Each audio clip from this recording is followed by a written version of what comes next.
Bonjour. Hi. Hello.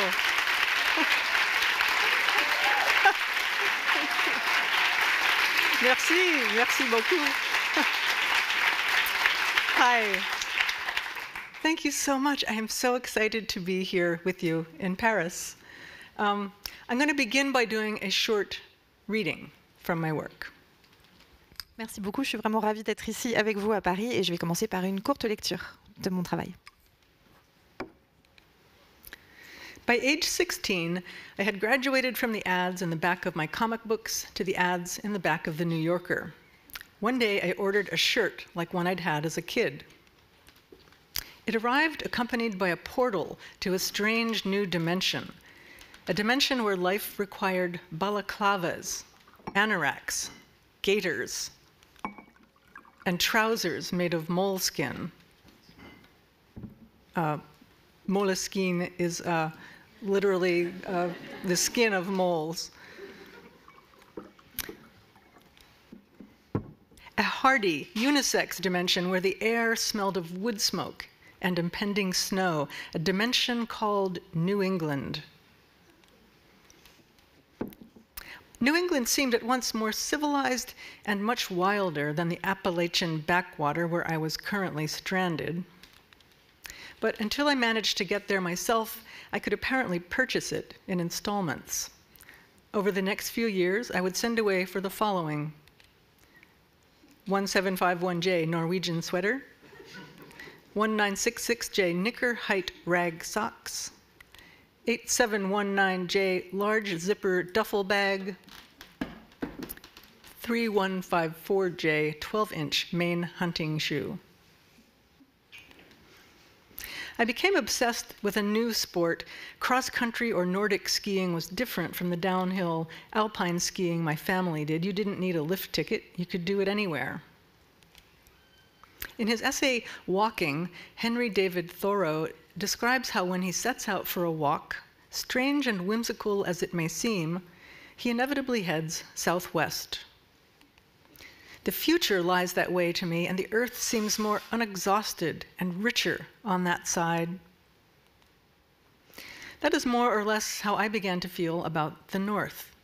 One day I would ski in that deep snow, those dense woods, those corduroy knickers. A plan suddenly emerged for me to skip my last year of high school and head straight to college in Massachusetts. I broke up with my boyfriend in a robotic way. I was out of there. I'd had flickers of anxiety that I might like girls more than boys, but I could barely navigate the social fray as it was. I couldn't imagine also being a homosexual. The world was changing, though. In fact, that very August, in New England, one person in particular was making it change. The poet Adrienne Rich was up at her country house in Vermont. She and her husband had bought the place when their kids were small. Then they both got caught up in the radical politics of the late 60s, and the marriage fell apart. Soon after that, her husband came to the house alone and killed himself. Now, 6 years later, Rich was working on what would become her 9th poetry collection, The Dream of a Common Language. It would be her first book since coming out as a lesbian. The poems are in a way about that self-transformation. The final poem begins in the romantic tradition of a nature study. We might expect this pastoral image to lead to what Wordsworth called an intimation of immortality. The poem also points to Emerson's transcendentalism. In college, Rich studied with the scholar F.O. Matheson, best known for his book about Emerson. Matheson awakened her politically. He was a semi-closeted gay man and a socialist. In her sophomore year, he leapt out a 12th floor window to his death. But he'd given her a kind of lifeline, a way of seeing herself in relation to others. The more she came to understand power and privilege, the more she would keep revising herself throughout her life, like a manuscript. How many future lovers would share these poems with me, even though we had only the vaguest idea what she was talking about?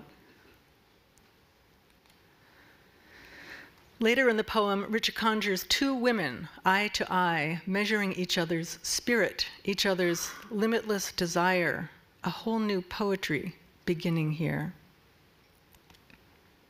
Eye to eye, it's the kind of connection Margaret Fuller was always trying to have with Ralph Waldo Emerson.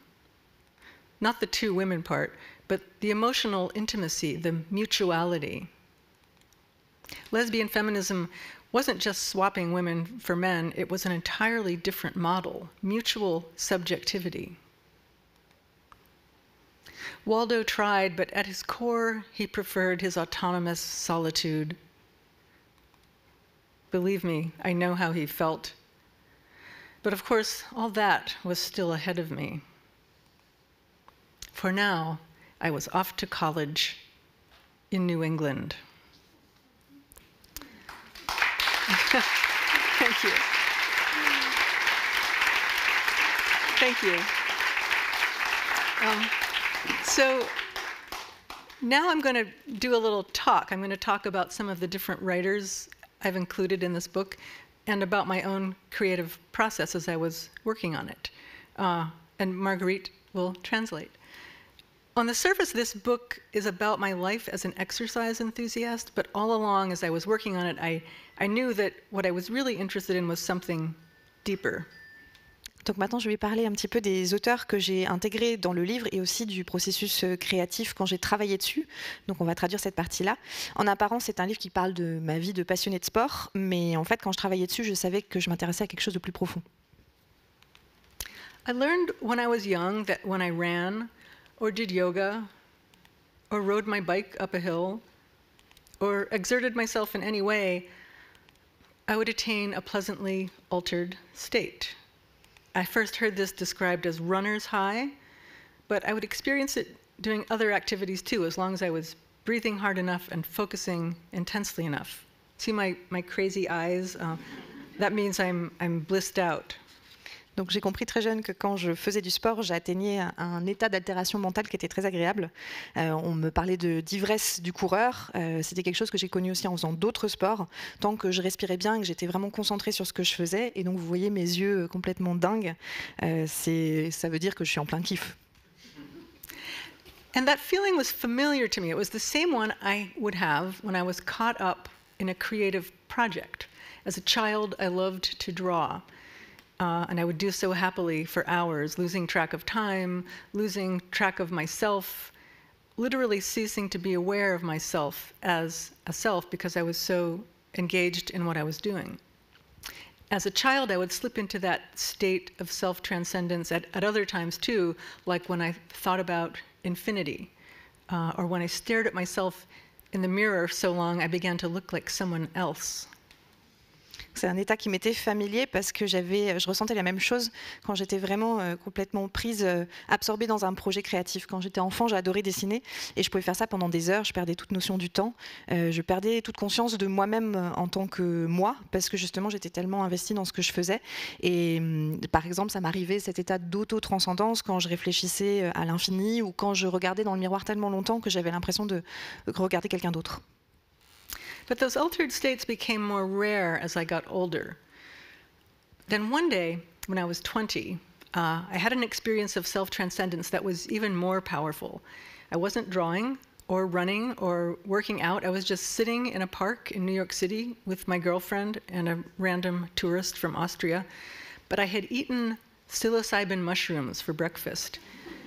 And that day, I saw something clearly about the nature of the self, that it has no essence, that it isn't real, it's just an illusory shell, and that really my self wasn't separate from everything else in the world, but was a part of it.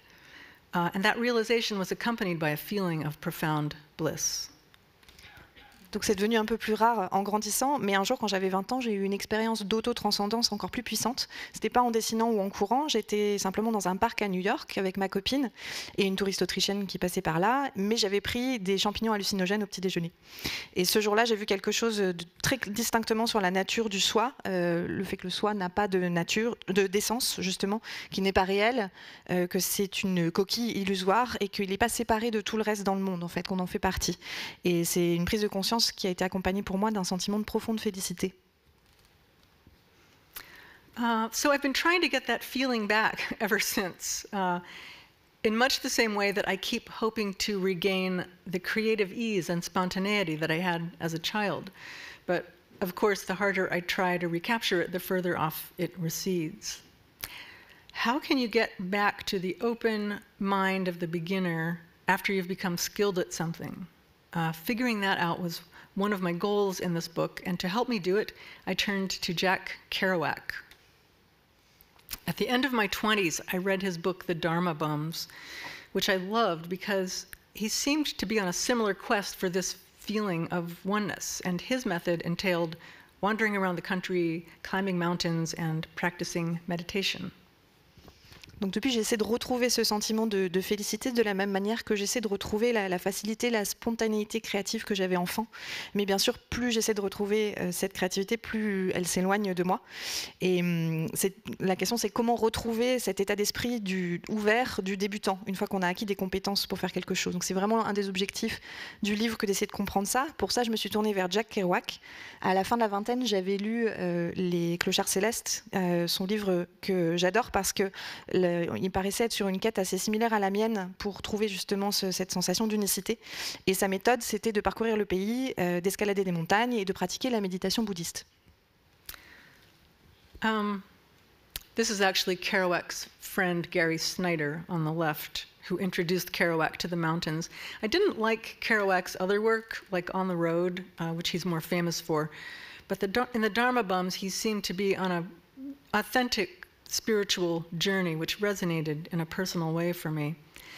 And as I started learning more about Kerouac, I learned about the writers who had inspired him, like the New England minister Ralph Waldo Emerson, who was the central figure in a group of writers called the Transcendentalists. Donc sur la première image, on voyait en fait le poète Gary Snyder, qui était l'ami de Kerouac et qui justement lui a fait découvrir la montagne. Moi, j'aimais pas trop les autres œuvres de Kerouac, comme Sur la route qui l'a rendu célèbre, mais dans Les Clochards Célestes, j'avais l'impression qu'il était dans une quête spirituelle authentique et qui me parlait d'une façon beaucoup plus personnelle. En faisant des recherches sur lui, j'ai découvert des choses sur les écrivains qui l'avaient inspiré, lui, Kerouac, comme Ralph Waldo Emerson et les transcendantalistes. And Emerson was friends with a young woman named Margaret Fuller, who was also a part of this scene. She became a journalist and eventually a war correspondent in Italy at a time when women just did not do that sort of thing. The more I learned about these transcendentalists, the more familiar they seemed. These people in New England in the depths of the 19th century were practicing veganism, exploring communal living and Eastern philosophy, sending their kids to alternative schools, espousing radical race and gender politics. They were hippies a century and a half avant la lettre. And then I learned that both Fuller and Emerson had been inspired by even earlier hippies, like Samuel Taylor Coleridge, the British romantic. He was a political radical, a drug addict, and a proto-backpacker. He has the crazy, blissed-out eyes here, too. Donc Emerson était ami avec une jeune femme qui s'appelait Margaret Fuller, qu'on a vue sur l'image précédente, qui faisait aussi partie de cette scène philosophique, qui est devenue journaliste, correspondante de guerre en Italie, à une époque où les femmes ne faisaient pas du tout ça. Et plus j'ai découvert des choses sur les transcendantalistes, plus ils m'ont paru familiers. Ils vivaient en Nouvelle-Angleterre au plus profond du 19e siècle, et ils étaient véganes, ils vivaient en communauté, ils exploraient la philosophie orientale, ils envoyaient leurs gamins dans des écoles alternatives. Ils avaient des opinions très radicales sur les questions de race, de genre, etc. Donc des hippies, un siècle et demi avant la lettre. Et puis j'ai découvert que Fuller et Emerson, eux, avaient été inspirés par des hippies qui étaient venus même encore avant eux, les romantiques britanniques, et en particulier Samuel Taylor Coleridge, qui était lui aussi un radical, un toxicomane et quelque part un des ancêtres des backpackers. Vous voyez ses yeux dingues, donc lui aussi, il est en plein kiff. Coleridge became friends with William Wordsworth and his sister Dorothy, and together the three of them put out a groundbreaking volume of poetry in 1799. All three of them were interested in the intersection of the self and nature and what they called spirit. And I started feeling like these people were my friends. We had so much in common. Here's Margaret Fuller as a child suddenly realizing the strangeness of having a self. And here she is at the same age I was when I had my mushroom trip, having her own non-drug-induced revelation about the nature of the self. And Emerson, too, experienced his self disappearing when he was out walking in the woods. He described it as becoming a transparent eyeball. And this is a rather silly cartoon a friend of his drew of what that might look like.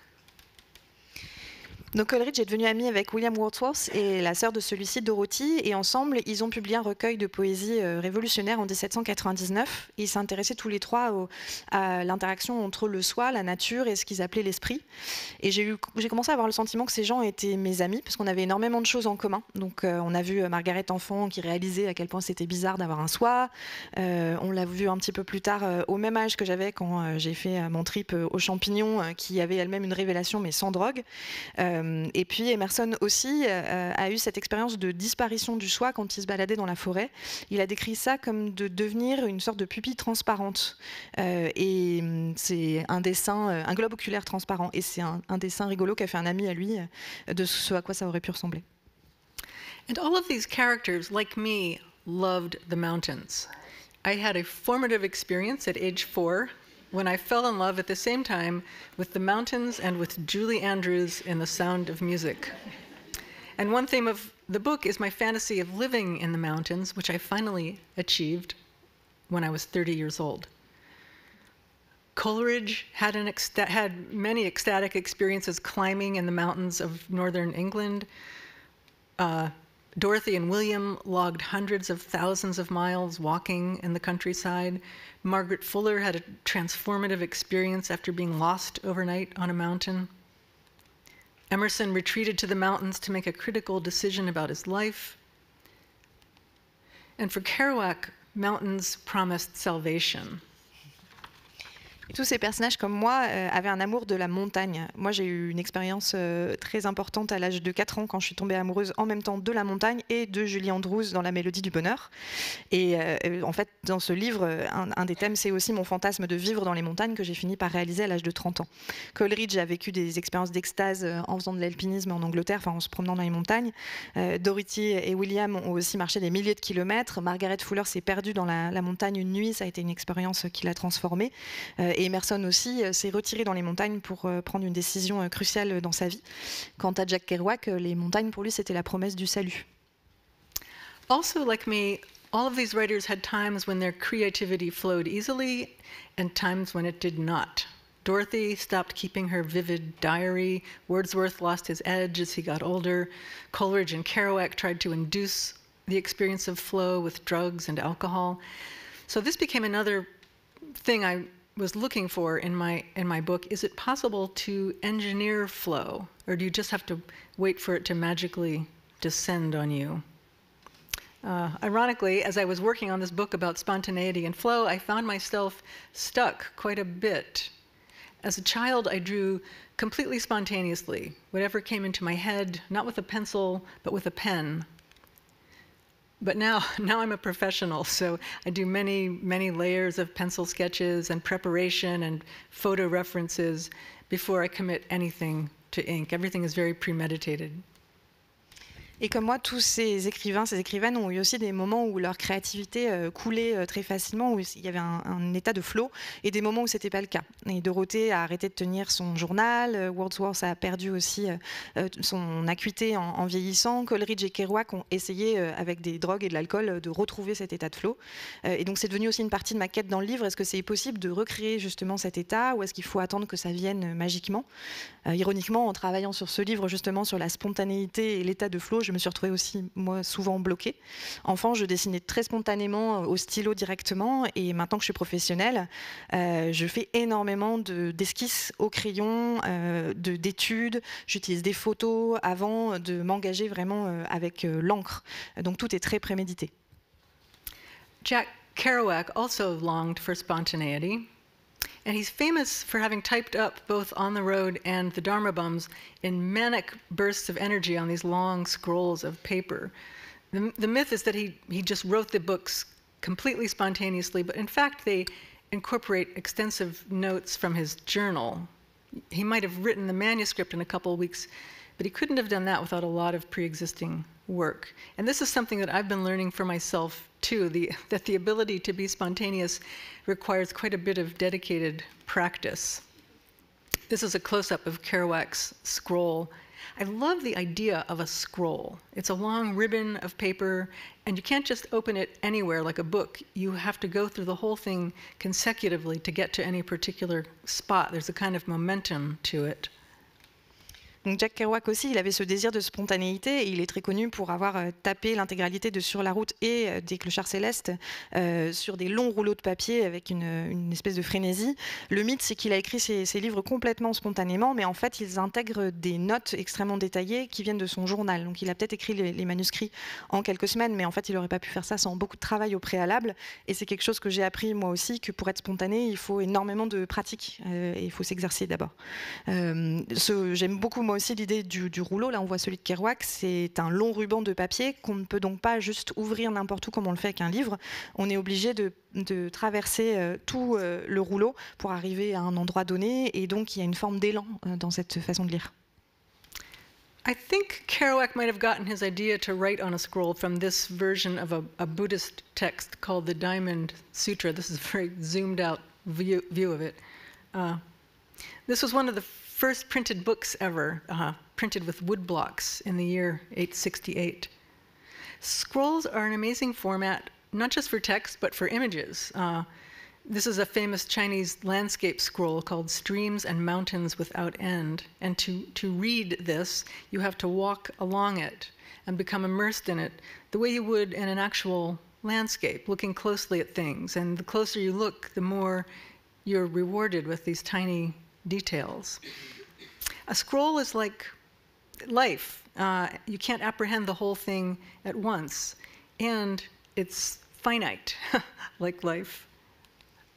Unlike this more modern and insidious type of scroll that is infinite.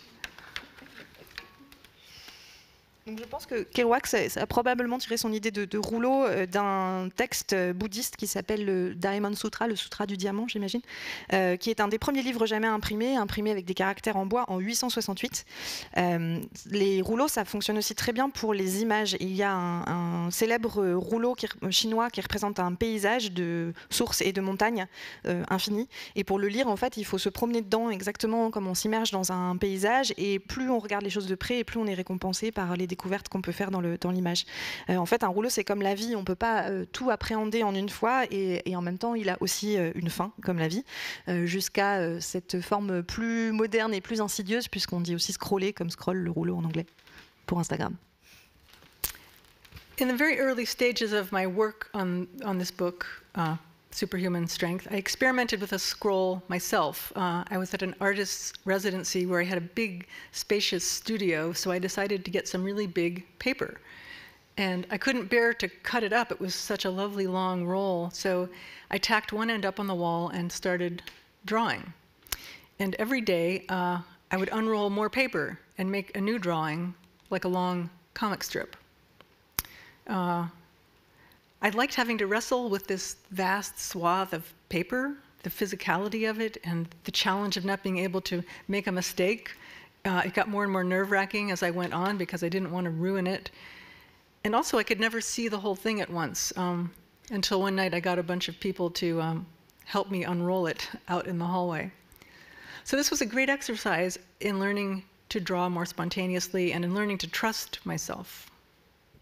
Donc, au tout début de mon travail sur ce livre, j'ai expérimenté moi aussi le dessin sur un rouleau. J'étais dans une résidence d'artiste où j'avais un grand studio, donc un grand atelier. Donc j'ai décidé d'acheter du papier très très grand que j'avais pas envie de découper parce que le rouleau était magnifique. Alors j'ai collé un bout sur le mur et puis j'ai dessiné. Et en fait, chaque jour, je déroulais un peu plus et je faisais un nouveau dessin comme si c'était un long strip de bande dessinée. Et j'aimais bien me battre avec ce rouleau de papier, le fait que c'était quelque chose de très physique et aussi le défi de ne pas pouvoir faire d'erreur. Même si c'était de plus en plus stressant parce qu'au fur et à mesure où j'avançais, j'avais vraiment pas envie de gâcher l'intégralité. Et puis surtout, je ne pouvais pas voir l'intégralité du rouleau jusqu'à ce que je demande à plusieurs personnes de m'aider à le dérouler entièrement dans le couloir.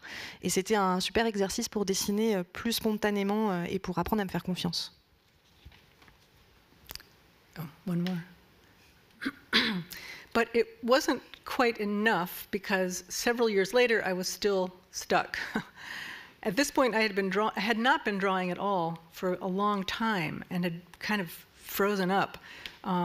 So I undertook another drawing experiment. I've always loved Asian brush drawing. It seems to capture the world in such an immediate and vital way. I don't know how to do it, but I like watching videos of other people doing it on YouTube. But even though I didn't know what I was doing, I decided I would start making a brush drawing every day, just a very fast sketch, right in my date book. Mais ça n'a pas suffi puisque quelques années plus tard, j'étais toujours coincée sur ce livre et à ce moment-là, ça faisait un bout de temps que je dessinais dessus. Donc, je me suis fixé un autre exercice de dessin. J'ai toujours aimé le dessin au pinceau asiatique qui me semble saisir le monde d'une manière très immédiate avec un élan vital. Et je ne sais pas bien le faire, mais j'adore regarder des vidéos de gens qui font ça sur YouTube. Et ça ne m'a pas arrêtée. J'ai décidé que j'allais faire un dessin au pinceau très rapide chaque jour. After a few weeks, I realized that these drawings were turning into a kind of diary, and I was drawing things I had actually done that day. Even though I was doing them very quickly and they're very sloppy, I feel like they often transmit something almost directly from the experience. If I missed a day and had to catch up later, I feel like some of that immediacy was missing. The drawing wouldn't be quite as fresh. I started thinking of the drawings as haiku poems, that I was trying to capture the essence of these distinct small moments of life. And since many of the scenes I needed to draw were outside, I was forced to draw landscapes, which I'm not very good at, but that didn't matter, I just had to draw them. Au bout de quelques semaines, je me suis rendu compte que ces dessins, ça devenait une sorte de journal en fait, où je dessinais quelque chose que j'avais vécu ce jour-là. Et même si je les faisais très vite, qu'ils étaient assez brouillons, j'avais l'impression qu'ils parvenaient à transmettre quelque chose de cette expérience justement de façon très directe, de ce vécu du jour. Et si je loupais un jour et que je le rattrapais plus tard, l'immédiateté justement manquait. Le dessin n'était pas aussi neuf, aussi frais. Et j'ai commencé à voir ces dessins comme des haïkus, comme des poèmes haïkus, où j'essayais vraiment de saisir l'essence de ces petits moments de vie. Et puisque je dessinais beaucoup de scènes de choses que je faisais à l'extérieur, je me suis retrouvée obligée de dessiner des paysages, ce que je ne savais pas très bien faire. Et donc, comme j'étais obligée, je l'ai fait. In Japanese, this technique is called sumiée, black ink painting. And it's hard to say whether it's more drawing or painting, but it's very much about spontaneity. Using an unpredictable brush instead of a very precise pen, I didn't have my usual control over the marks I was making. You might do sketches or studies for a sumiée painting, but when you actually begin to paint, you're not tracing pencil lines. You're starting fresh on a blank sheet of paper and just trusting that it's going to work out. It's kind of terrifying, but so is life terrifying if you're alive and awake. And eventually, when I began doing the actual drawing for the book, I would incorporate this brush drawing technique for certain key moments of the story. Like this is a page toward the end of the book. Here's a little figure at the bottom of the waterfall.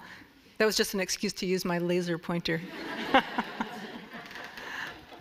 En japonais, c'est une technique qu'on appelle le sumie, la peinture à l'encre noire, qui est un peu à mi-chemin entre le dessin et la peinture, mais qui est vraiment une question de spontanéité, parce que le pinceau est beaucoup plus imprévisible que le stylo qui est plus précis, donc j'ai pas le même contrôle.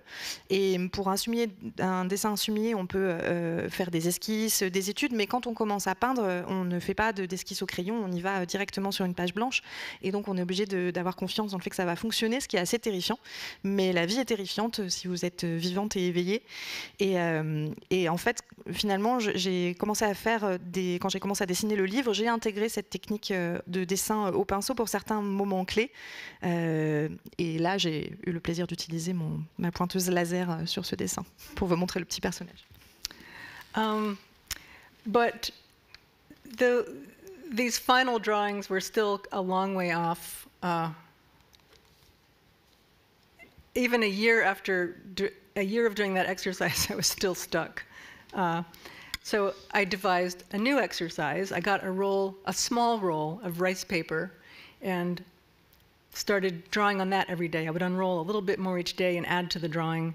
So it was a continuous scroll, not in separate panels like the large scroll that I showed you, but wherever the line ended on one day, I would begin the drawing again there the next day. And that forced me to just be very present in the moment. And one day, as I was doing this daily scroll drawing, 2 words popped very distinctly into my head: transcendental étude. So I made them part of the drawing. I wrote the words out in nice lettering in the drawing. And at the time, I was reading about these transcendentalists, so it wasn't so surprising that word would come into my head. But what was étude about? It was very familiar to me, but I wasn't sure why. So I looked it up and saw that it was the title of a poem by Adrienne Rich, one that had in fact been very formative for me when I read it in my early 20s, and parts of which were still very familiar to me. Donc il m'a fallu encore du temps pour en arriver à dessiner au pinceau pour le livre. J'étais toujours coincée, donc j'ai imaginé un autre exercice, cette fois-ci avec un rouleau de papier de riz plus petit, sur lequel j'ai commencé à dessiner, mais pas avec des cases séparées, mais en continu. C'est-à-dire que quand je m'arrêtais le soir, le lendemain, je reprenais la ligne là où je l'avais laissée. Et donc tout était en continu, et c'était ce qui maintenait aussi la pression et l'obligation d'être présente au moment. Et un jour, alors que j'étais en train de faire cet exercice, il y a 2 mots qui me sont venus très distinctement en tête, qui étaient études transcendantales. Je les ai écrits, je les ai intégrés dans le dessin. Je lisais beaucoup de choses sur les transcendantalistes à ce moment-là, mais je ne savais pas d'où venait le mot étude, et puis ça m'est revenu. C'était le titre d'un poème d'Adrienne Rich, et donc un poème qui m'avait énormément influencé, qui avait été très formateur pour moi quand je l'avais lu, et qui m'est encore très familier. The poem had never been translated into French, so my wonderful translator, Lili Sztajn, did her own translation of the poem. Thank you, Lili. Rediscovering this poem felt like a gift. I began studying it. It's quite long, and the more I tried to get my mind around it, the more vague it seemed. It seemed to be a poem about everything. It's definitely about the experience of being alive. Some version of the word life appears in it over a dozen times. I think it's safe to say, in fact, that what this poem is about is life. And like life, you can't possibly grasp it all at once. Le poème n'avait jamais été traduit en français, donc ma merveilleuse traductrice Lili Sztajn l'a fait elle-même, donc vous aviez la traduction.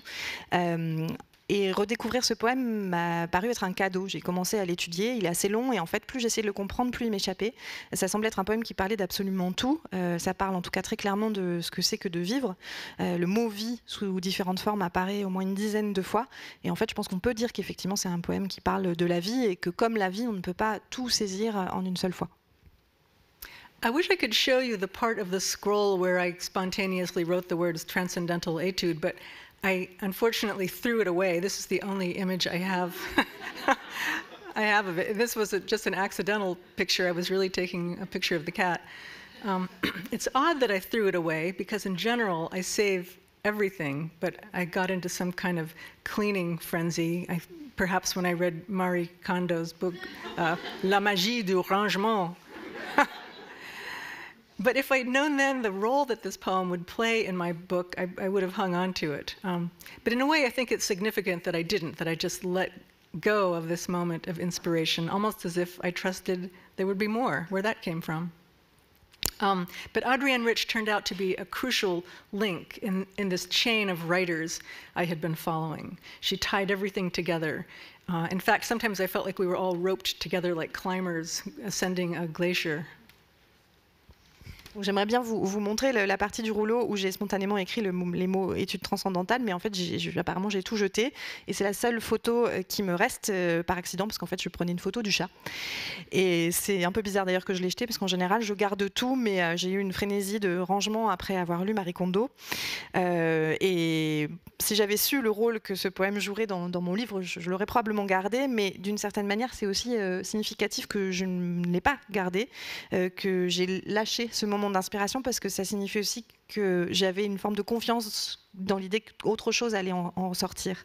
Et Adrienne Rich, au final, s'est avéré un lien crucial dans la chaîne d'écrivains et d'écrivaines que je suivais. C'est elle qui a fait le lien entre tout le monde, et à certains moments, j'avais l'impression qu'on était tous encordés comme des alpinistes qui montaient sur un glacier. At first, I was only planning to quote this section about the leap of transcendence. But as I continued working on the book and studying the poem more, I realized that Rich was not celebrating the leap of transcendence, which had thrilled me as a young person. She was saying there is no leap of transcendence. The virtuosic display of mastery that a skilled pianist might put on is just theatricality, she says, and false glamour. But when I was younger, I hadn't yet grasped that.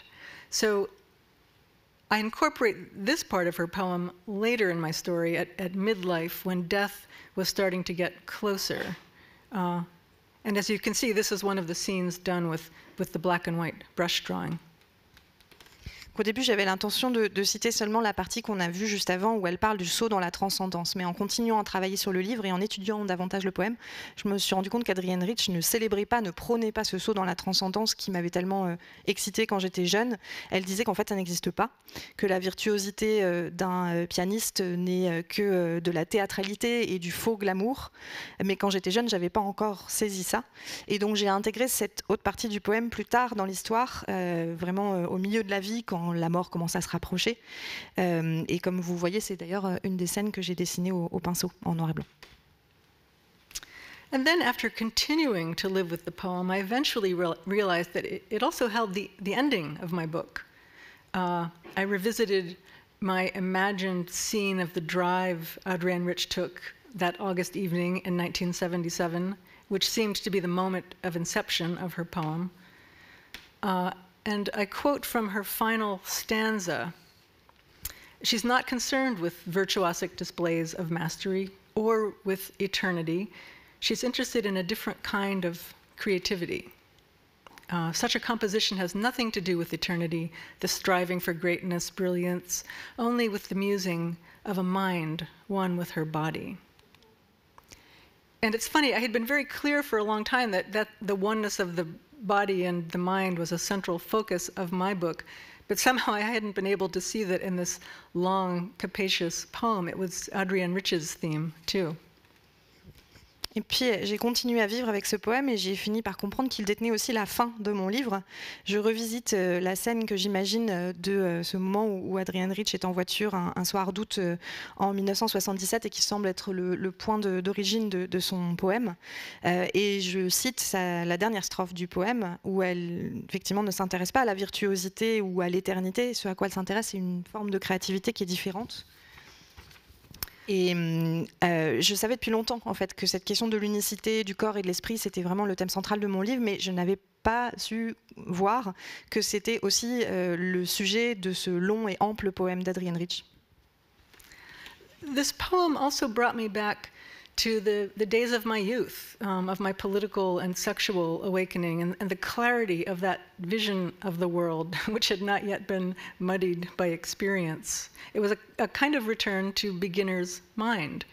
But the thing is, I would never even have remembered this poem if it hadn't been for my scroll drawing exercise. You know, I had put in enough dedicated and repeated effort that I was able to experience a flash of spontaneous inspiration. C'est un poème qui m'a aussi ramené en fait à ma jeunesse, à mon éveil politique, sexuel et à la clarté de la vision du monde que j'avais, qui n'était pas encore troublée par l'expérience. Donc c'était une sorte de retour à l'esprit du débutant, de la débutante. En fait, ce que je veux dire, c'est que je ne me serais pas souvenue de ce poème si je n'avais pas fait cet exercice de dessin sur le rouleau. Et en fait, c'est parce que j'ai fait cet effort répété, que je me suis engagée dans cet effort, que j'ai pu avoir ce flash d'inspiration spontanée.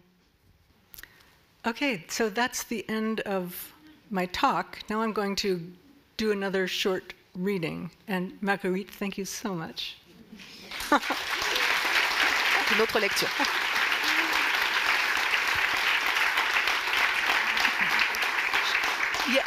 Yes. I'm going to end with another short reading. In my 20s, I found and pursued my calling as a cartoonist. And then in my 30s, the challenge was to go deeper with that work. I felt called on to write about my relationship with my father and his death, which was a suicide. But it took me a long time to build up to the point of being able to actually face that difficult task. Donc, je vais juste traduire cette introduction. À la vingtaine, j'ai trouvé ma vocation de dessinatrice de BD. Et à 30 ans, le défi, c'était d'approfondir ce travail-là. Je sentais qu'il fallait que j'écrive sur ma relation avec mon père, sur sa mort, qui était un suicide. Mais ça m'a mis longtemps, en fait, de construire les choses, de développer les choses jusqu'au point où j'étais capable d'affronter cette tâche difficile. Merci. Early in my 30s, I moved from the city to the country, to Vermont, in New England. And once I got there, I threw myself into biking and skiing up and down hills wherever I could. I began riding farther and farther. On my 32nd birthday, I did a solo century, 100 miles. I felt like I could ride forever. Had I discovered it at last, the secret to superhuman strength? My increased endurance carried over into my work life. I was always procrastinating, putting off beginning my comic strip until I'd reached the panic stage. But then I'd write and draw in long, intense bouts, often staying up all night. I would enter a state of hyper-focus in which things turned numinous. The world shimmered with meaning. As on a long ride or ski, the rest of life would fall by the wayside until I was finished. Then I would experience a brief moment of exultation before collapsing. Often I'd be so wired after one of these binges that I couldn't sleep. And once I did pass out, it was hard to wake up again. I was free running, a term I learned in an article about what happens to people's sleep cycles when they live in a cave. I loved the feeling of being liberated from time, from limits, from death itself. Coleridge and the Wordsworths were famous free runners, often out walking all night and sleeping till midday. Or at least they were for a brief golden period. In the summer of 1797, they would leave Coleridge's wife and baby behind and go for long treks in the hills, talking about poetry. One of their favorite activities was to follow streams as they converged in the hills and flowed down to the sea. That autumn, Coleridge wrote Kubla Khan. It's one of the most famous poems in English, thanks in part to its subject, human creativity itself. The ability to conjure things out of thin air. I'm just going to jump forward now a bit in this chapter. My 30s go along. I get better at my work. I get involved in a long-term relationship. And eventually I face this daunting task of writing about my father, but I haven't yet become immersed in it. Before I could knuckle down on the dad book, I had another of my periodic comic strip collections to crank out. This deadline was by far my worst one yet. Near the end, after working for 48 hours straight, I found myself unable to fall asleep. It was like I'd broken my shut-off switch. In the preceding month, I'd been too busy to exercise. Plus, I seemed to have gone through an entire bottle of cognac. Why did I keep doing this to myself? What was the point?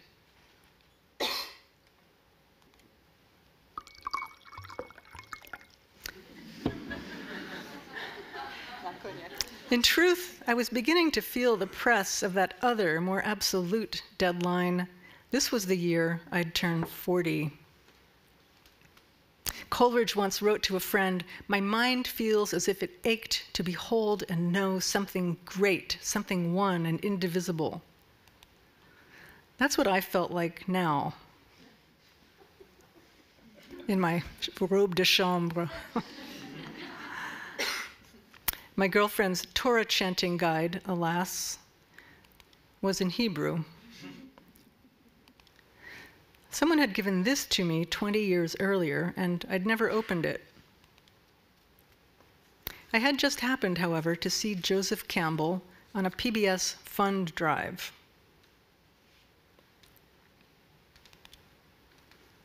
Near the beginning, there's an account of a dream very like one I had just had.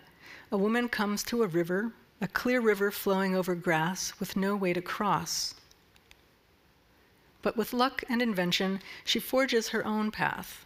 In real life, she's an artist. She has known the dark night of the soul, Dante's dark wood midway in the journey of our life, Campbell says.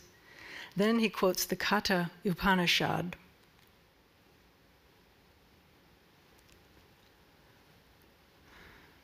Here I burst out sobbing, as if that razor had cut me.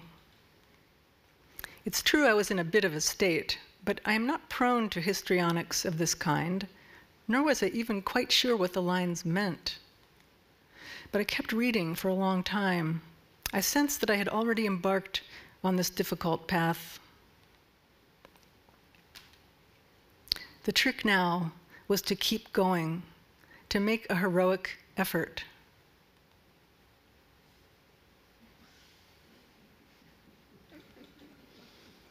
At last, I was able to sleep. Okay. Thank you.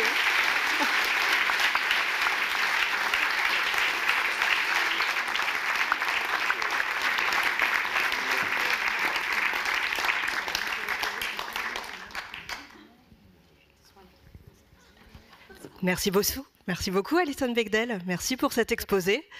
Merci d'avoir accepté l'invitation de la Maison de la Poésie. Je pense que tout le monde est ravi de vous voir ce soir. J'imagine que la plupart des gens connaissent votre œuvre. Je vais juste un petit peu rappeler les grandes lignes pour qu'on soit tous sur la même longueur d'onde. Donc, vous êtes né en 1960 en Pennsylvanie, dans un coin plutôt rural. Votre première incursion dans la bande dessinée, c'est Gouine à suivre, un feuilleton qui va durer 25 ans et qui s'est arrêté en 2008. Votre popularité explose à la parution de Fun Home en 2006. Donc ça, c'est un album sous-titré « Une tragicomédie familiale » dans lequel vous faites un portrait de votre père et vous analysez vos relations avec lui. En 2013, vous poursuivez avec « C'est toi ma maman » où il est question de votre mère. Et aujourd'hui, en quelque sorte, vous fermez ce triptyque autobiographique avec cet album « Le secret de la force surhumaine ». Et vous n'explorez plus les figures parentales, mais vous partez à la recherche de vous-même à travers le biais du sport. Et album dont on a appris aujourd'hui qu'il était retenu sur la première liste du prix Médicis. Donc félicitations, Alison Bechdel.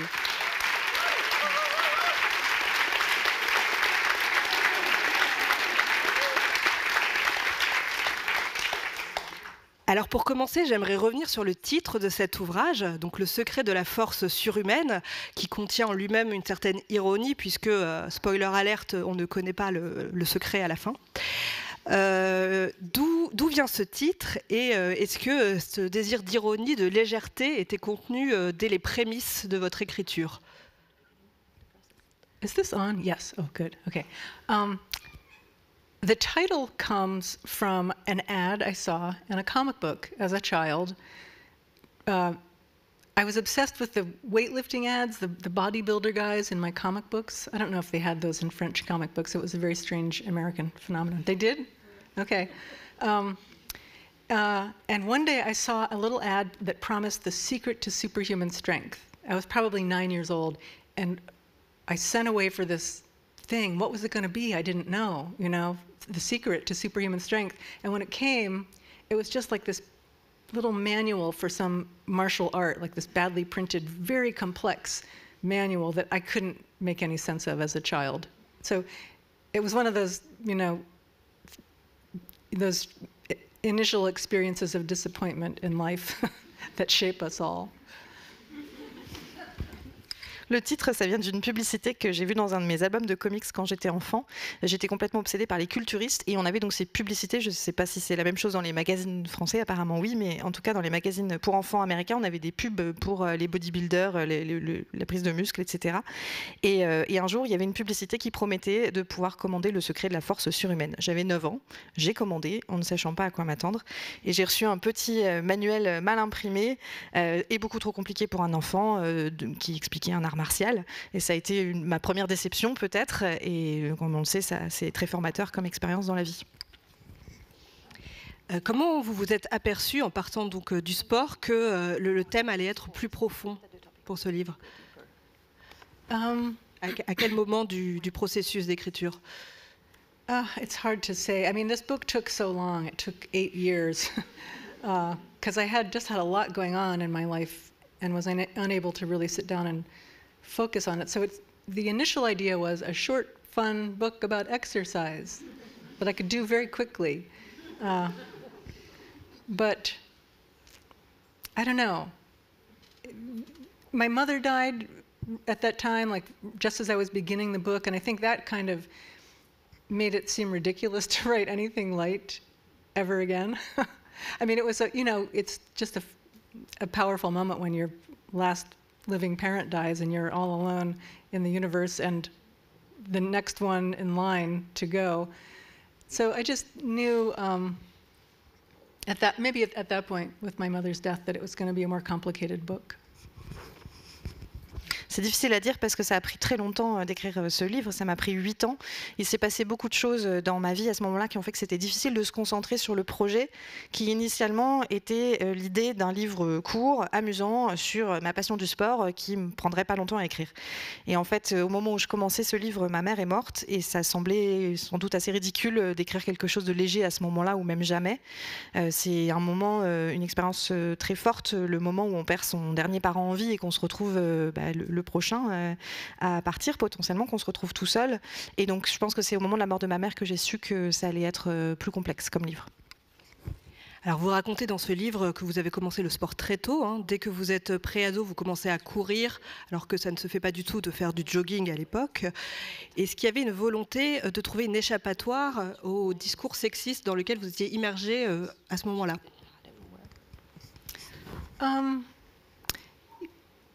It didn't begin as an escape from the sexist world, but certainly when I began running, and I would encounter, harassment at every turn, that became kind of a thing. And then in my early 20s, I started studying martial arts. I studied karate at a women's dojo. And then it was much more, I was very aware of what I was doing as a sort of political act. Learning to defend myself with other women and learning to have confidence in our strength. That was really great. Ça n'a pas commencé comme une échappatoire au monde sexiste, en tout cas quand j'ai commencé à courir, effectivement, alors que c'était pas encore un truc à la mode et qu'on parlait pas encore d'ailleurs non plus tant que ça du harcèlement, etc. Par contre, à la vingtaine, j'ai commencé à étudier le karaté dans une école pour femmes et là, j'avais vraiment conscience que ce que je faisais était politique, que c'était un acte politique que d'apprendre à se défendre entre femmes et à avoir confiance aussi dans notre force entre femmes. Alors c'est un ouvrage très érudit, comme vous nous l'avez montré avec vos héros littéraires, mais c'est aussi très ancré dans le concret. Vous faites l'historique de l'évolution des équipements sportifs et on voit qu'il y a une course sans cesse renouvelée à la performance. Alors évidemment, ce n'est pas une critique de l'industrie du fitness, mais je me demandais s'il y avait un parallèle à tirer. Est-ce que comme ces équipements, vous aussi, vous tendez toujours à être meilleur, à aller vers la performance?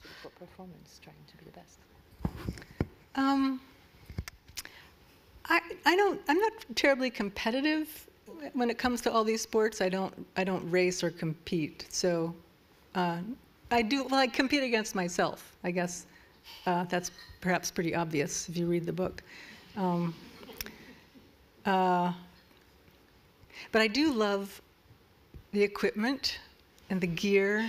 And at one point I had a vision for the book of I would have a whole running a row of artwork along the bottom of the pages of gear as it evolved over time, like old sneakers, new sneakers, the emergence of Gore-Tex fabric, but I ran out of time for that. Je suis pas horriblement compétitive, je suis pas une grande compétitrice. En fait, les sports que je pratique, je suis surtout en compétition avec moi-même et c'est assez évident, je pense, si vous avez lu le livre. Mais c'est vrai que par contre, j'ai une passion pour le matos, pour l'équipement, le matériel sportif. Et j'ai eu une vision à un moment dans le livre, j'avais envie de créer une sorte de frise en bas où je dessinerais l'évolution du matériel au fil du temps, depuis les premières baskets jusqu'à l'apparition du Gore-Tex, etc. Et puis j'ai manqué de temps pour le faire. The sports bra would have a whole spread. That was a revolutionary invention. The sports bra, brassiere. Et le soutien-gorge de sport qui a été une invention tout à fait révolutionnaire. Comment vous avez vécu d'être rejointe par le monde entier dans votre quête de la forme physique?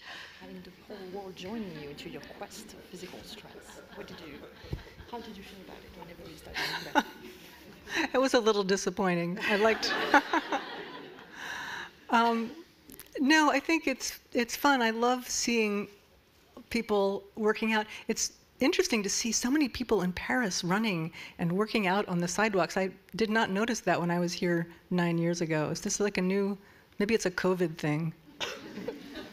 But yeah, everyone's in their finery, their lovely running attire. C'était un peu décevant, même si c'est quand même amusant de voir tout le monde en fait pratiquer le sport. À Paris, j'ai remarqué qu'il y avait énormément de gens qui couraient, qui marchaient, beaucoup plus que ceux dont je me souvenais il y a 9 ans, la dernière fois que je suis venue. C'est peut-être un nouveau truc avec le Covid, mais voilà, tout le monde a sa super tenue de jogger, de joggeuse et court, et c'est assez amusant. Est-ce que le fait d'écrire ce livre, ça a changé votre rapport au sport? Est-ce que vous arrivez encore à faire de l'exercice sans intellectualiser la chose? I was worried that somehow writing a book that examined this aspect of my life would ruin it. I mean, sports and exercise was my refuge from my thinking, drawing, working life. But that didn't happen, I'm happy to say. Exercise is it's examination proof. I could still write about running all morning and then go out for a run and be cleansed. C'était une de mes inquiétudes en fait, que le fait d'écrire ce livre qui allait analyser, décrypter cet aspect de ma vie gâche aussi le plaisir du sport et de l'exercice pour moi, parce que ça a toujours été un refuge pour moi par rapport à justement ma vie de travail, ma vie d'écriture. Et heureusement, je suis contente que ça ne se soit pas produit. Je ne suis pas dans l'auto-analyse en permanence quand je fais du sport, et je suis encore capable d'écrire le matin et ensuite d'aller courir et de me sentir purifiée par l'exercice. Alors, au détour d'une case, vous mentionnez que vous avez entamé un projet pour documenter la désintégration de votre corps. Est-ce que vous pouvez nous expliquer de quoi il s'agit? Yes. When I turned 40, I started making a video diary every year, just talking about my life and what I had done that year, what was happening. But part of it is I take my clothes off and record my body so I can see over time how it's disintegrating, how it's aging. And I wish I'd done it in a more methodical way, like where I stand in a very certain spot against the wall and I have like, you know, inch marks so I can tell how I start to shrink. But it's sort of just a random thing that I do. But I certainly am aging visibly over the past 20 years that I've been doing this. Oui, c'est quand j'ai eu 40 ans, j'ai commencé à tenir une sorte de journal vidéo où chaque année j'enregistrais une vidéo où je parlais de ma vie, de ce que j'avais fait cette année-là, mais où surtout je me déshabillais et j'enregistrais l'état de mon corps pour garder une trace de sa désintégration, de son vieillissement progressif. Et j'aurais voulu être plus méthodique avec cet exercice. J'avais pas de toise pour mesurer mon rétrécissement, mon tassement. J'étais pas toujours au même endroit, j'ai fait ça de façon plus légère, mais on voit effectivement qu'en 20 ans, j'ai clairement vieilli visiblement. I mean, I think it's interesting. We all, you know, complain and worry about it, and it's difficult to lose our physical capacities, but it's also just really fascinating to watch this happening to your body.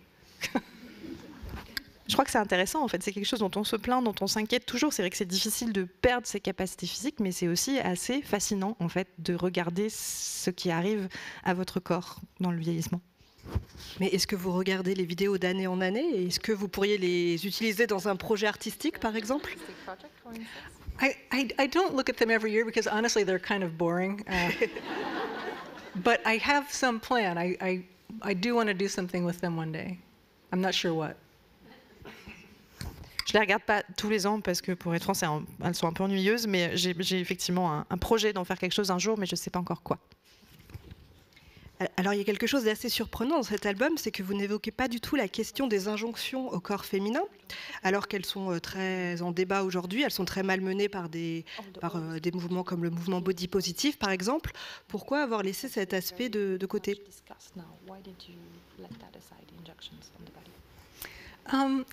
I made a conscious decision at a certain point that it was more powerful to just not mention all of that stuff than to even allude to it in a very incisive, politicized way. Better to just leave it out. I honestly haven't been troubled by that stuff a lot since I was very young, because fortunately I discovered lesbian feminism at an early age and got sort of deprogrammed from all the normal, female body image insanity.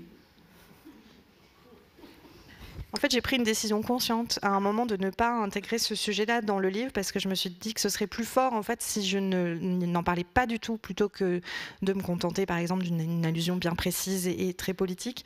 Sans doute parce que je n'ai pas eu de soucis avec mon corps depuis très jeune, parce que j'ai eu la chance de découvrir le féminisme lesbien très jeune et que j'ai été complètement déprogrammée sur ces questions d'image justement du corps féminin. Alors cette déprogrammation, je crois qu'elle arrive au Michigan Women's Music Festival que vous décrivez dans votre album. Pourquoi cet événement est important pour vous? Yeah, I show this image of the first women's music festival I went to at age 19, where there were no men. My girlfriend explained to me, we're going to this women's music festival, it's just going to be all women. And I didn't really, that sounded interesting, but it wasn't until I got there that I felt this physical impact of the absence of men and the absence of that gaze and that judgment and the harassment and the threat, which I hadn't even realized was so omnipresent, was so just this invisible weight that, like all women, I was carrying through my life. But all of a sudden, we put that burden down and we're just in this amazing safe, free space. And it gave me a glimpse of, in the book, I talk about learning to be the feeling of being a subject and not an object. Because even though I knew I wasn't an object, living in the world, you're made into one. So that was a very formative, valuable experience to get that little, just brief bit of respite from the patriarchy. Oui, je montre effectivement une image du premier festival de musique de femmes auquel je suis allée à 19 ans, où il n'y avait aucun homme. Ma copine de l'époque m'avait expliqué qu'on allait aller à ce festival de musique où il n'y aurait que des femmes. Mais c'est seulement en arrivant sur place que j'ai compris ce que ça signifiait. L'effet physique, en fait, que ça provoque, l'absence d'hommes, l'absence de ce regard, de ce jugement, de ce harcèlement, de cette menace qui est omniprésente et qui est une sorte de poids invisible, en fait, que je portais comme toutes les femmes le portent sans se rendre compte tout au long de leur vie. Et en fait, le fait de déposer soudain ce fardeau, de se retrouver dans un espace qui était libre, qui était sûr, ça m'a fait d'un seul coup apercevoir ce que ça signifiait réellement d'être un sujet et pas un objet. Je savais que j'étais pas un objet, mais je vivais dans un monde qui faisait de moi un objet. Et donc ça a été effectivement une expérience extrêmement précieuse d'avoir ce bref instant de répit par rapport au patriarcat. Alors j'aimerais parler d'une nouveauté par rapport aux albums précédents, c'est qu'il y a de la couleur dans cet album, c'était quelque chose qui n'était pas présent avant. Je pense que c'est pas quelque chose d'anodin, parce qu'il y a quelque chose, il y a une scène assez marquante dans Fun Home, c'est quand votre père vous entrave pour les couleurs et fait vos livres de coloriage à votre place, en fait. On sent que c'est peut-être quelque chose qui vous a bloqué longtemps. Comment vous avez fini par accepter de faire entrer la couleur dans vos BD? Yes, my father ruined me for color.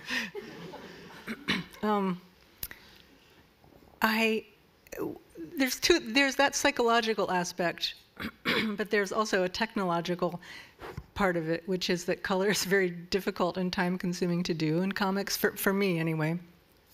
My comic strip was all just black and white, and when I started doing these memoirs, the books about my parents, I added one color, just a tint, a wash of color. But I was even resistant to that at first because of my father. I wanted to prove to myself, he was dead at that point, of course, I wanted to prove that you could make a beautiful, nuanced, visual story without color. So all the tinting in Fun Home and in Are You My Mother is painted in gray, and it's only turned a color at the printing process. Maybe I'll stop so you can explain all that. Oui, effectivement, à cause de mon père, j'étais un peu perdue pour la couleur. Il y a deux aspects dans ce choix-là, la dimension psychologique, effectivement, mais aussi une dimension technique, parce que la couleur en bande dessinée, c'est quelque chose qui est très difficile et surtout qui prend énormément de temps, en tout cas pour moi. Et le premier comic strip, effectivement, avec lequel j'ai démarré, était en noir et blanc. Et ensuite, quand je suis passée au mémoire, au roman graphique sur mes parents, j'ai ajouté une seule couleur, en fait, comme une sorte de teinte. J'avais effectivement, vous avez raison, envie de prouver quelque part à mon père, qui n'était plus là pourtant à ce moment-là, qu'on pouvait donner des nuances sans passer par la couleur. Et donc cette teinte qu'il y a dans Fun Home et dans C'est toi ma maman, en fait je l'ai vraiment faite en gris au départ, et c'est seulement au moment de l'impression que ça devient une couleur. So when I began this new book, I wanted it to do something else. I wanted it to be different than the books about my parents. Also, it's a book about life and nature and its energy, and it just seemed like color was a natural next step. But it still was a lot of work, and I didn't have the time, since I'd spent 8 years, working on the book already. So my partner, Holly, who is here with us tonight, thank you, Holly. Holly colored the book for me.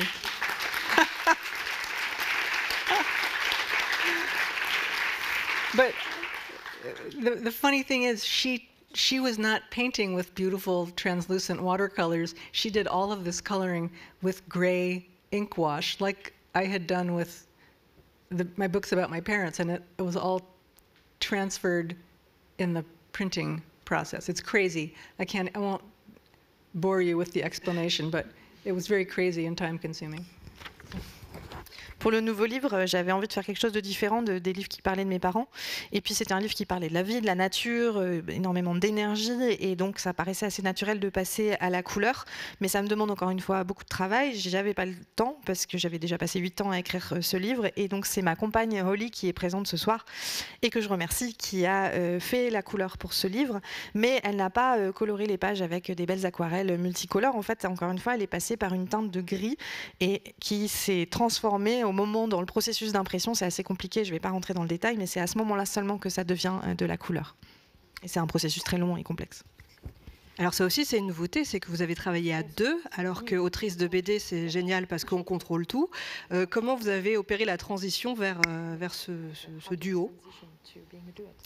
Yes, I normally work all by myself. That's kind of one of my favorite things about cartooning. I can do everything. I do the writing, I do the drawing, I do the costume design, and the acting, and but with this book, I had to collaborate. I had to learn to work with someone else, and that was a very interesting process. It was a little rocky in the beginning as I learned to cede some of my maniacal control, but then it became quite pleasant. And in fact, I think we were enacting a theme of the book, which is to, stop being an isolated self and learn to be in relationship with others. I hadn't planned that, but it worked out very nicely.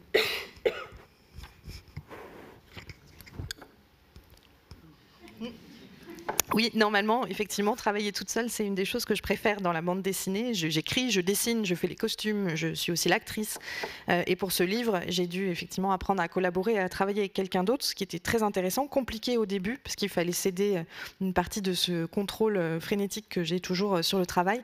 Et puis c'est devenu petit à petit agréable. Et surtout, c'est quelque part, ça rejoint un des thèmes du livre, qui est justement comment cesser d'être un soi isolé et se mettre en relation avec les autres. Peut-être que ça illustre aussi une notion qui me semble centrale dans ce livre, c'est la tension entre le contrôle et le lâcher-prise. Yes, very much, very much. I would try to...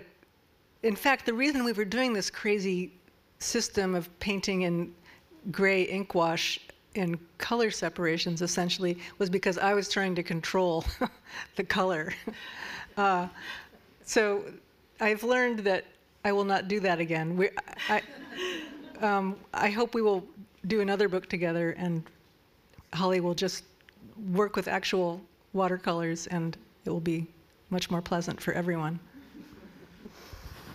Oui, en fait, à vrai dire, si on a imaginé ce système complètement dingue à base de teintes de gris qu'on transforme ensuite en couleurs, c'est justement parce que j'avais du mal à lâcher le contrôle des couleurs. Et c'est quelque chose que j'ai appris et que maintenant je ne referai plus. J'espère qu'on refera un livre ensemble et cette fois-ci que Holly pourra peindre avec des aquarelles et que voilà, sans que je contrôle ces couleurs. Alors dans les dernières pages du livre, vous vous mettez en scène en train de finir ce livre et vous dites « Je ne voulais pas qu'il finisse, tout comme je ne voulais pas que ma vie finisse ». Comment vous avez réussi à sortir de cette angoisse ?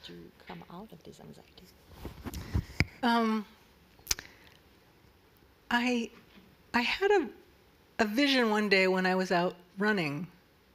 You know, it was one of my... I'd been working all day and fretting over the book and struggling with it and feeling frustrated. I went out for a run and really cleared my mind, and it happened to be on the day that I learned of the death of a friend who was killed in a bicycling accident. I mean, this is all in the book. I'm just repeating a scene from the book, but it was all very clarifying. Like, I knew that afternoon that I was going to die, and that somehow part of that was, I can finish this book. I know what this book is about. I'm the person writing the book. I'm just going to do it. And it still took me 2 years from that point. But that really was in some ways, the end of the writing. Like, that's sort of where the book finishes up. Like, really embracing death in a way that enables me to be more fully alive. J'ai eu une vision un jour où je courais, j'avais travaillé toute la journée, j'étais stressée par le livre, j'étais frustrée de l'endroit où j'en étais. Je suis allée courir, ça m'a un peu quelque part clarifié les idées. Et je venais d'apprendre la mort d'une amie dans un accident de vélo, c'est quelque chose que je raconte dans le livre, tout est dedans. Et ça a été un moment vraiment où d'un seul coup il m'est apparu très clairement, j'ai su que j'allais mourir de façon très limpide. Et j'ai su aussi que du coup je pouvais finir le livre, que c'était moi qui l'écrivais, je savais de quoi ça parlait. Ça m'a pris encore 2 ans derrière pour finir le livre, mais ça a été la fin du processus d'écriture. Et j'ai compris qu'à ce moment-là, qu'il fallait embrasser, accepter cette idée de la mort et que c'était aussi comme ça qu'on pouvait vivre plus pleinement. Votre livre, il me semble qu'il a un ton plus léger que les précédents. Il y a beaucoup de blagues. Moi, j'aime beaucoup dans les premières pages quand vous dites que vous voulez vous débarrasser de votre vieux mâle républicain intérieur. On a l'impression qu'il y a moins de souffrance, comme si peut-être les ouvrages précédents vous avaient permis de vous libérer d'une certaine peine. Est-ce que vous avez l'impression d'avoir accédé, et peut-être encore plus avec ce tome-là, à une certaine paix intérieure ? I definitely exercised, with an O, not an E, some demons in writing the books about my parents. Yeah, they were much more serious in tone. I mean, had their humorous moments, but were definitely more serious. And yeah, I think that the act of doing that freed me up from their overbearing presence in my psyche. You know, both of my parents were these critical presences in my mind, and I figured out a way to get out from under that. in those books. And yeah, so this, I did feel much more free in this book. Oui, je crois que j'ai clairement exorcisé des démons dans les livres sur mes parents qui sont effectivement d'une tonalité plus sérieuse, même s'il y a des moments d'humour aussi. Les écrire a été un acte libérateur pour moi, qui m'a libérée de leur présence assez écrasante dans ma psyché. C'était toujours une présence critique de mes deux parents dans mon esprit que j'ai pu déposer et dont j'ai pu me libérer. Et donc effectivement, j'étais plus libre dans ce livre-là. Je pense que ce livre, il raconte aussi ce qui arrive à un artiste après avoir accompli un chef-d'œuvre. Donc, dans votre cas, c'est Fun Home. Comment vous avez vécu cet après? Yeah, it was a very interesting experience. Of course, I'm very grateful that Fun Home was successful, but no one tells you that there's a dark side to success. I think everyone has to figure that out for themselves, because then you have to live up to that, first triumph, and it's hard to do. Doesn't always happen. Rarely happens, in fact. So, you have to go on doing your work. Everyone, in some way, expects you to do the same thing again. And you can't do the same thing again. So it was just another of many learning experiences that I've had in my life. Oui, c'était effectivement une expérience intéressante. Évidemment, je suis ravie d'avoir rencontré ce succès-là, mais en fait, personne ne vous parle du côté obscur du succès, de la réussite, parce je pense qu'on doit tous le découvrir par soi-même.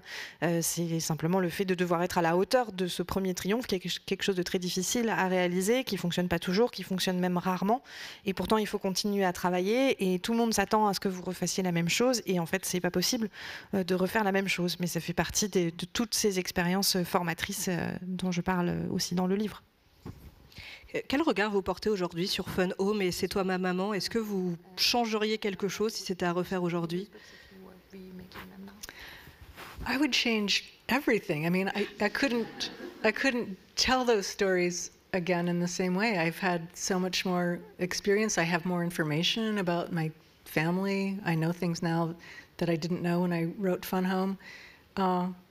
But it was a portrait of a moment in time, and I don't want to rewrite them. I'm done. I don't need to go back and revise.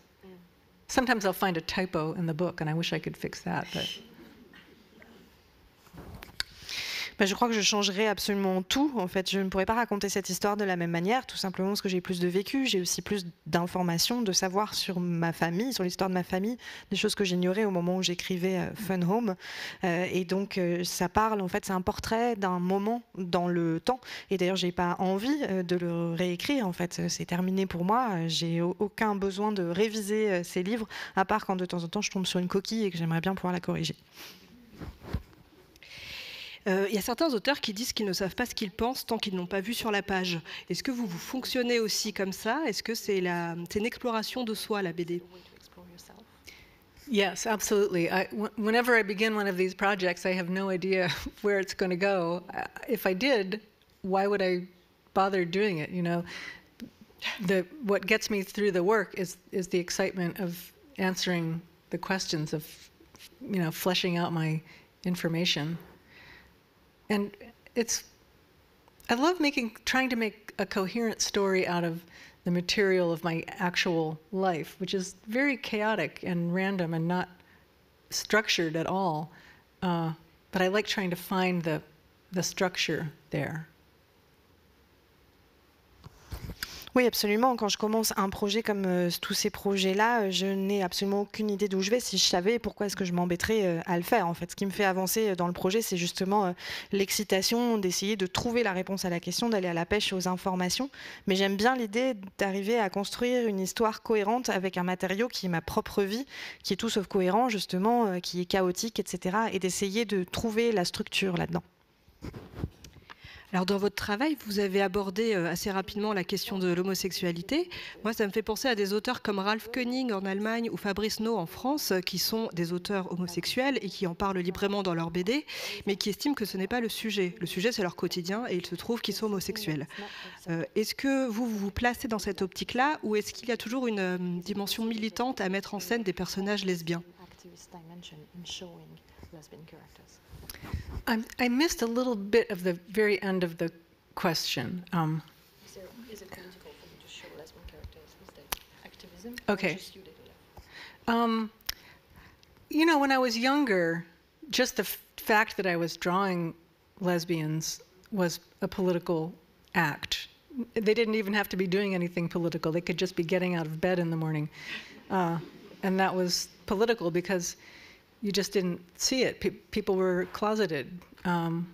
So I felt for a long time that what I was doing was political. But it's been interesting as I have sort of become more part of the mainstream. You know, once Fun Home had its success, I got a much wider readership, and people started, you know, even going back and reading Dykes to Watch Out For, like this new, broader audience was reading my lesbian comic strip, and I mean that too. That's great. That's a great political thing to do, to just for visibility, for people's awareness. But what was fun about doing this book is that I was able to just not even expressly talk about being a lesbian. I was just able to be my weird self, my weird, quirky self. I mean, I'm not hiding that I'm a lesbian. It's obvious that I'm a lesbian, but there's been so much, enough change in the world for me to be able to write a book like this, which I couldn't have done as a young person in 1980. A book that, you know, a wide audience might pick up. No one would have touched a book by a lesbian, you know? So I feel like there's been a big shift in how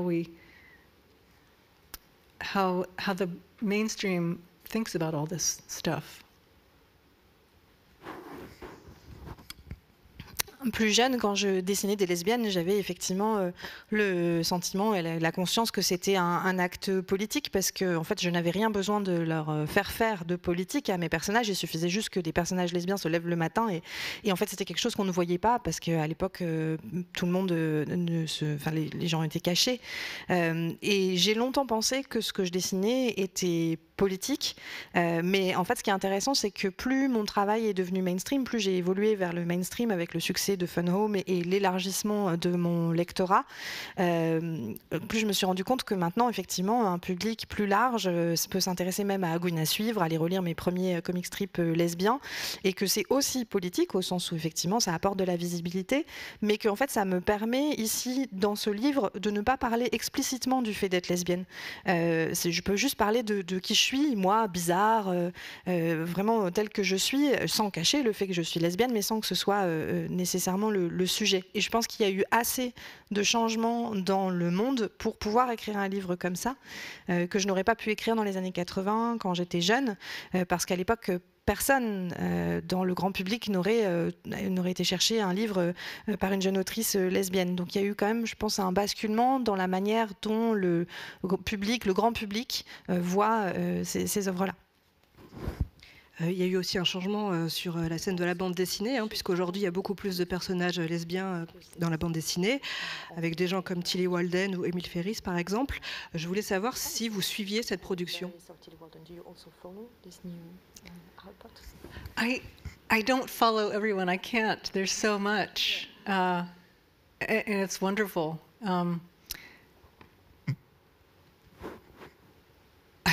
Sorry, I'm starting to run out of steam. I'm sorry. my mind is going blank. No, when I was starting out, of course I knew all the other cartoonists, and now it's just hopeless. There's just millions of them, and many of them are very good. Donc je ne suis pas tout le monde, mais c'est super. Je commence à perdre un tout petit peu de mon énergie, désolée.